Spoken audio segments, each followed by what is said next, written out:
نو ملي ګټې وې جناب ډاکټر صاحب شخصي هدف مې نه و که شخصي هدف مې وای مخته کړم دا وخت ایجاب کوه چې زه باید راسم او ستاسو سره ملګری سم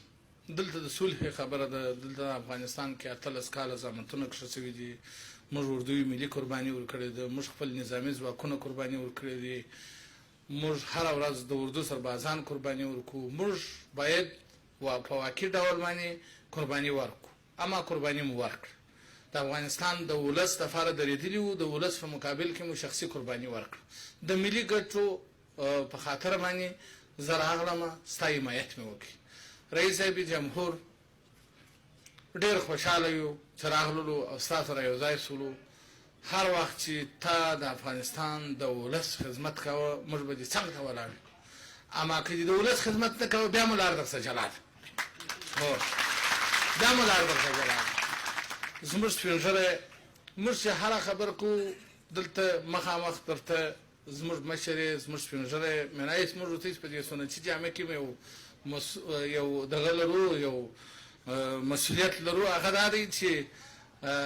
د سپین ږیري باید موږ ټوله قدر وکړو اما زموږ مشر یې زموږ سپین ږیری د سپین ږیري فیض د مشر فیض باندې درته ګورو در سره ملګري خو نن چې درته راغللو یو لک واره دې مبارک شه د افغانستان آینده رئیس جمهوریه دا د افغانستان ولس واوري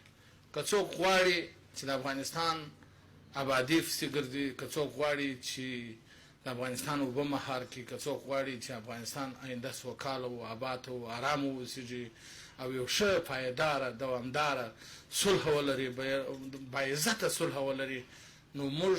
دا غږ ورته کوو چې راځي چې موږ چې دا قرباني ورکړه راځي ډاکټر صاحب اشرف غني ته رایه ورکړي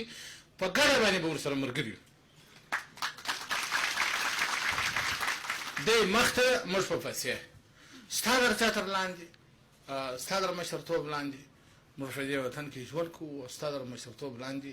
در سره ملګري د سولې په باره کې هم در سره ملګري څنګ پر څنګ دې درته ولاړ یو فقط تاسې موږ ته امر کوئ ډېرې اضافه خبرې نه کوم اما خبرې انشاءالله راځي نورې ورځې هم لرو در سره په کنفرانسو کې ملګري یو په هر ځای کېږي بس غږ نور باندې کوي داودزی صاحب د غږ کوي فقط هغه د کمپاین کې په هر ولایت کې موږ خپل کومک او مرسته کوو زموږ محترم معاونین صاحبان ټوله د دې ستا حمایت مو اعلان کوي بس موږ دغه ټکټ دی دا ټول ملګري دي ټول په اخلاص باندې درته راغلي یو او په اخلاص باندې درته زحمت باسو خو که څوک غواړي بیا د افغانستان پر ولس باندې غږ کوم موږ ډېرې مشورې وکړې فصل ډېرو مشورو څخه مو دغه تصمیم ونیوی فصل ډېرو مشورو څخه اما زموږ داسې یو ټکټ دی دا زموږ مدیریت دی دا زموږ دوستان ټوله یو ځای په اتفاق په یووالي باندې راغلو ستا حمایت